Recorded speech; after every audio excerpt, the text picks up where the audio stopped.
Hello everyone, আমরা ফ্যামিলির 6জন member 16ই April Puri গিয়েছিলাম 4 দিনের জন্য। তো এটাই হলো আমাদের ট্রেন। আমরা এখন ট্রেনে আছি সবাই। আর আমাদের ট্রেনের নাম হলো গরিব রথ এক্সপ্রেস। ট্রেনের সবাই এখন ঘুমাচ্ছে, আমিও ঘুমিয়ে পড়বো এখন। তো চলুন, সকালবেলায় দেখা হচ্ছে আপনাদের সাথে আবার। এখন বাজে ভোর 5টা। আমরা সবাই উঠে গেটের সামনে দাঁড়িয়ে আছি, যেহেতু একটু পরেই আমরা নামবো। ফোনে তো তাও একটু ক্লিয়ার বোঝা যাচ্ছে, কিন্তু অরিজিনালি এতটা ক্লিয়ার নয় সব কিছু। মানে এতটা ভোর এখনও হয়নি, একটু অন্ধকার অন্ধকারই হয়ে আছে। তো যাই হোক, ওই যে দূরে দেখা যাচ্ছে পুরীর প্ল্যাটফর্ম ঢুকে গেছে।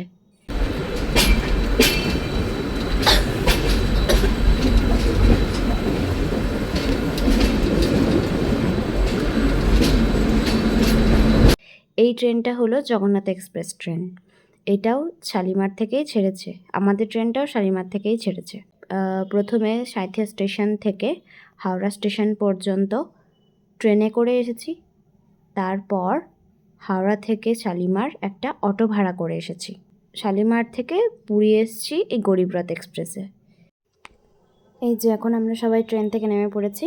তো সকালবেলায় ঘুম থেকে ওঠার পর ব্রাশ টাশ তো কিছুই করা হয়নি, সিম্পল মুখ টুক ধুয়ে ট্রেন থেকে নেমে পড়েছি। এই যে এটাই হলো আমাদের ট্রেন। এখন আমরা একটা অটো ভাড়া করে যাচ্ছি আমাদের হোটেলে।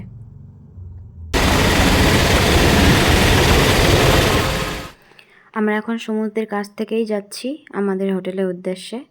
আমাদের হোটেলটা একদম সমুদ্রের কাছেই। খুব সুন্দর ঠান্ডা ঠান্ডা হাওয়া আসছে সমুদ্র থেকে, খুব ভালো লাগছে।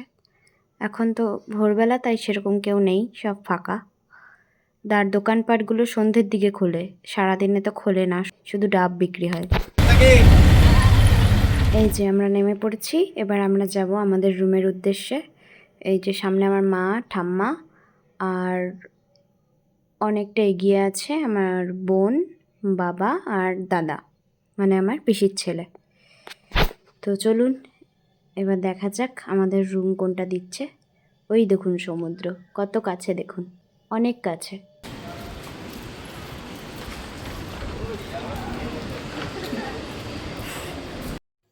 এই দেখুন, এটা হলো আমাদের যে বিল্ডিংটা, এটা 5তলা বিল্ডিং। তো সেই ছাদের ওপর থেকে এই ভিউটাই দেখা যাচ্ছে। দেখুন সমুদ্রটা কত কাছে, তাই না? তো আজকের মতো এই পর্যন্তই, বাই।